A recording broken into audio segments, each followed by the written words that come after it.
반갑습니다. 생명나라의 성도 여러분, 오늘 수요일 아침에 여러분들과 함께 하나님의 말씀을 나누도록 하겠습니다.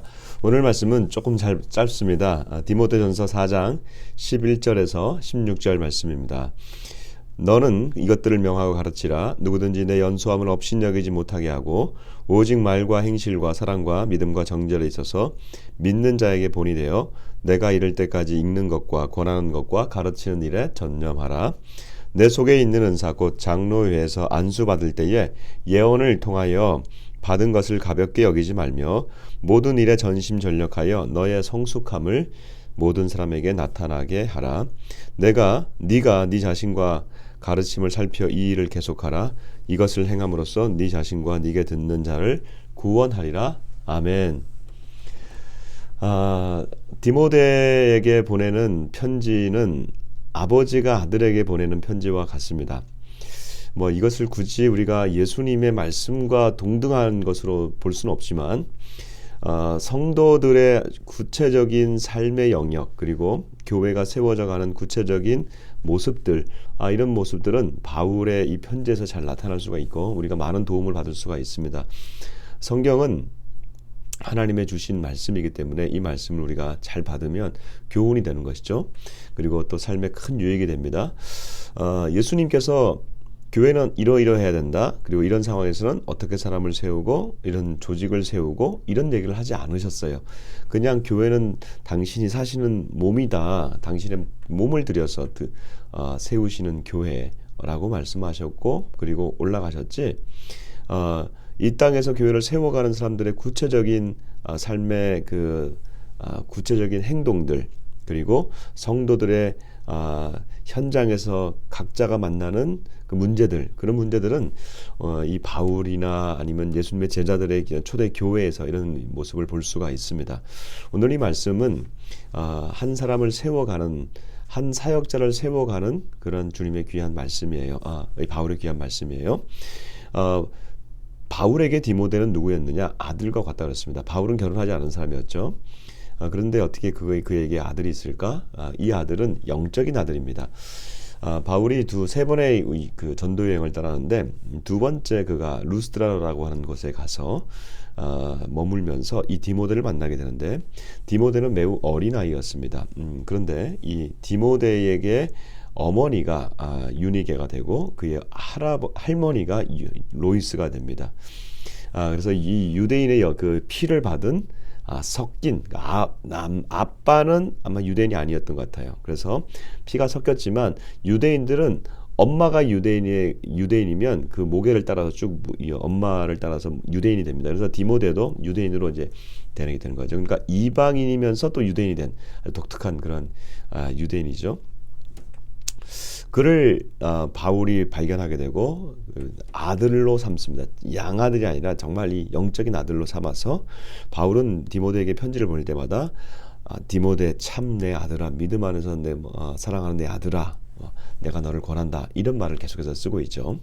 근데 어릴 적에 디모데가 바울을 따랐기 때문에 여전히 지금 이 디모데 전서와 디모데 후서를 쓰고 있는 바울의 나이가 굉장히 많이 들었습니다만 여전히 디모데는 공동체의 리더가 되기에는 조금 아직은 어린 그러한 사람이었던 것 같습니다. 정확한 나이는 우리가 알 수 없지만 아마 한 20대 정도를 지나고 있지 않을까 싶습니다. 그러면 그냥 어린 것이죠. 근데 그에게 뭐라고 얘기합니까? 누구든지 너의 연소함 나이 어림이랍니다. 나이 어린 것을 업신여기지 못하게 하라. 네가 나이가 어리다고 해서 공동체에 많은 사람들이 너를 제가 나이가 어린데 뭘 하겠어 이런 얘기를 듣지 못하게 하라. 자, 그런 사람들에게 나 나이 어리다고 나한테 깔보지 마세요 이렇게 말할 수 있습니까? 그게 아니죠. 나이가 적지만 그에게 능력이 있으면 공동체는 그것을 받아들일 수 있는 것입니다. 여러분 우리가 그 사역자가 나이가 어리고 많고 이건 사실 그렇게 중요한 문제는 아닙니다. 그런데 여전히 그 문제는 되긴 해요. 너무 나이가 어린 사람이 또 앞에 서서 어떤 영적인 원리를 가르치려고 할 때는 좀 어려움이 있습니다. 그런데 우리가 영적인 허용들을 해야 됩니다. 왜냐하면 다윗이 하나님 앞에서 나서고 이스라엘 앞에 나섰을 때 그는 10대 소년이었습니다. 아주 혈기왕성한 그러한 소년이었던 것을 우리가 알 수 있습니다. 그리고 미국의 그 큰 부흥 운동을 일으켰던 이 조나단 에드워드도 그가 10대 후반에 설교자로 서게 됩니다. 그러니까 이 그 하나님의 사람들은 나이와 상관없이 일을 하게 되는 거예요. 그러니까 우리 성도들이 우리 사역자와 특별히 하나님의 사람으로 우리가 정말 하나님의 영이 머문다는 생각을 들 때 그의 나이를 보고 판단하시면 안 된다는 거예요.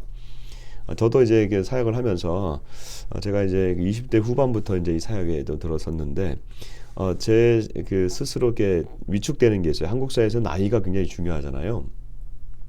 위축되는 게 있고 지금 이제 한 50대 좀 초반이 되니까 저도 이제 좀 나이에 대해서는 조금 이제 좀 그것을 좀 넘어간 것 같아요. 사역자가 이제 너무 어리지는 않다라는 생각을 좀 하게 되는데 제가 한 20년 이상을 이제 이 사역을 하면서 저도 이 나이에 대한 이 컴플렉스가 좀 있었습니다. 어른들 보면 참 제가 이게 연수가 좀 짧구나. 그런데 하나님 말씀을 전할 때는 이 나이가 상관이 없어요. 왜냐하면 제가 그 당시는 10대인지 20대인지 30대인지 40대인지 이 말씀을 듣는 자들이 뭐 노년층인지 젊은 층인지 상관없이 하나님 말씀은 임하게 되는 것이거든요. 여러분 우리가 이제 이 공동체는 하나님의 사람들이 하나님의 말씀을 전할 때에 그의 연소함이 중요한 것이 아니라는 것을 우리가 인정을 해야 되겠고요. 그런데 개인적으로는 이 디모데와 같은 이제 이런 사역자들이나 앞에 서서 하나님의 말씀을 또 가르치거나 또 영적인 일을 하는 리더들은 자신의 연소함 때문에 위축되어서는 안 되겠고요. 더 나아가서는 본인들이 이 연소함을 나이가 어리고 사회적인 경륜이 약할지라도 하나님 앞에서 말씀을 최대한 살아가려고 하는 노력을 보일 때에 사람들은 인정해 주게 됩니다.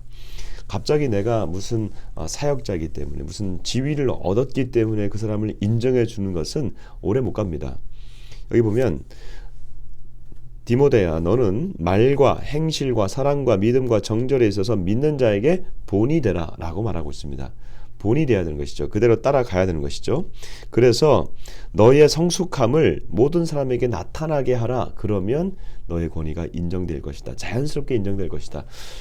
저를 비롯해서 우리 모든 사역자들 그리고 사랑방 리더들 그다음에 교회 중직들 하나님의 일들을 감당할 때 여러분 제일 제가 싫어하는 게 뭐냐면 나이로 그다음에 살아온 연수로 사람을 누르려고 하는 거예요. 이건 정말 저는 너무너무 싫어합니다. 왜냐하면 시간이 지나면 다 나이 들게 돼 있어요. 네, 시간이 지나면 다 나이 들게 돼 있고 어떻게 나이를 먹어가느냐가 중요하고 연수를 먹어가느냐가 중요하지 그것을 가지고 나의 무슨 훈장처럼 해서는 안 되는 것이고요. 그리고 그것을 사람들이 그걸 인정해 줄 때 그것은 자연스럽게 인정이 되는 것이지 내가 그것을 인정을 강요할 수가 없는 겁니다. 우리 사랑하는 사역자들 우리 공동체 여러분들 그다음에 영적 리더들 여러분들이 나이가 들었기 때문에 나의 권위를 인정해 주십시오가 아니라 하나님 앞에서 자연스럽게 나 자신을 살피고 또 돌아보고 할 때에 그 권위는 점점점 빛이 나게 될 것입니다. 우리는 하나님이 주신 영적 권위들을 귀중하게 여기고 그리고 그 권위가 나이와 상관없이 하나님이 그 사람에게 머무를 때에 하나님의 영이 머물러서 여호수아가 이 모세의 시종이었지만 그 안에 여호와의 영이 머물러 있더라. 이 말씀처럼 다윗에게 하나님의 영이 임했던 것처럼 우리에게도 그런 영이 임할 하나님의 영이 성령이 계시니까 그 맡은 직분을 잘 감당하면 권위는 계속해서 드러날 줄 믿습니다. 여러분 전심전력으로 우리가 하나님 앞에 받은 이 귀한 그 믿음과 그다음에 이 사랑과 모든 행실을 깨끗하게 하는 저와 여러분이 되면 좋겠습니다. 또 오늘 하루를 그렇게 축복하며 나아가겠습니다. 오늘 함경북도와 유럽을 위해서 또 기도하는 날입니다. 북한을 위해서 같이 기도해 주시고 특별히 함경북도 지금 어제 우리 북에서 온 그 소식들 저도 이게 중보기도방에서 봤는데 지금 상황이 굉장히 어렵습니다. 고난의 행군 그 바로 대아사 직전 그 시기와 맘 먹는다. 이런 얘기가 들릴 정도로 지금 북한이 어렵습니다.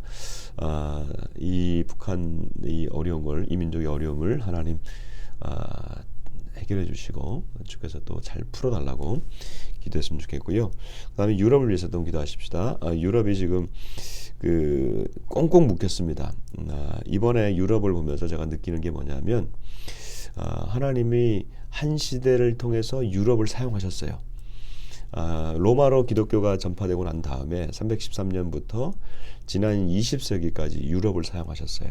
그리고 2차 대전 이후로 이제 그 권위가 미국으로 건너갔죠. 그럼 그 전에는 이제 유럽 교회를 사용하시고, 그리고 이 영국을 사용하시고, 스페인을 사용하시고, 포르투갈을 사용하시고, 독일을 사용하시고, 독일에 이제 이 루터 교회를, 그다음에 스위스 켈빈과 프랑스를 사용하시고, 프랑스의 켈빈을 또 사용하시고, 이런 뭐 하나님이 이 유럽을 사용하신 그 놀라운 일들이 너무나 막 큽니다. 예. 근데 그 유럽이 지금 완전히 찌그러져 버렸어요. 근데 이번 코로나를 통해서 유럽의 민낯이 드러났습니다. 여러분, 우리가 뭐 유럽 가면 정말 뭐 멋있고 에펠탑 가면 정말 너무너무 환상적일 것 같죠? 가보십시오. 별거 없어요. 예, 별거 없어요. 유럽이 오히려 대한민국보다 지금은 사실은 제가 삶의 질은 저는 대한민국이 훨씬 높다고 생각해요. 우리가 갖고 있던 그 유럽에 대한 환상들 많이 깨져야 됩니다. 더 깨지고 하나님이 낮추시고 이들이 이 자부심과 자존심을 내려놓고 인간이 쌓은 바벨탑들을 내려놓고 하나님 앞에 돌아오는 그러한 유럽이 되게 해주십시오. 이 백인주의가 사실 미국의 원리는 유럽에 있습니다. 그러니까 미국에 있는 모든 분들, 대부분의 백인들은, 대부분이 아니라 100% 백인들은 거의 유럽에서 왔잖아요. 그러니까 이 세계를 주름 잡는 이 백인들, 특별히 이제 유럽에 있는 이 그 권위, 그 다음에 유럽을 붙잡았던 그 교만함, 이런 것들이 이번 코로나를 통해서 다 무너지고 여호와 앞에 순종하는 역사 있게 달라고 우리 같이 기도하면서 오늘 또 열방을 위한 기도까지 나가겠습니다. 기도하겠습니다. 사랑하는 주님, 감사합니다. 하나님, 주께서 공동체에 세우신 리더들, 그리고 또 각 가정에서 세우신 리더들, 또 하나님 우리가 또 일하고 있는 우리 또 세상에서의 리더들, 하나님 특별히 그들에게 영적인 리더들십을 허락해 주시고, 또 하나님 또 우리 공동체, 신앙 공동체, 우리 교회에서도 하나님 또 우리 리더십들을 위하여 기도합니다. 하나님, 나이의 연소함이 아니라 하나님이 주시는 그 영의 기름 부음으로 또 까지 잘 감당하는 우리 영적 리더십들 되게 하여 주옵소서. 하나님, 특별히 우리 북녘 땅을 위하여 기도합니다. 정말 너무나 힘들고 어려운 이 코로나 시대를 지나는데 주님, 그들이 회개하고 주님께 돌아오게 해주시고 유럽을 위하여 기도합니다. 유럽이 주님 앞에 돌아오는 역사 있게 하여 주옵소서. 모든 자존심, 모든 교만함 다 내려놓고 주 하나님 앞에 나오게 하여 주옵소서. 감사하고 예수님 이름으로 기도드립니다. 아멘.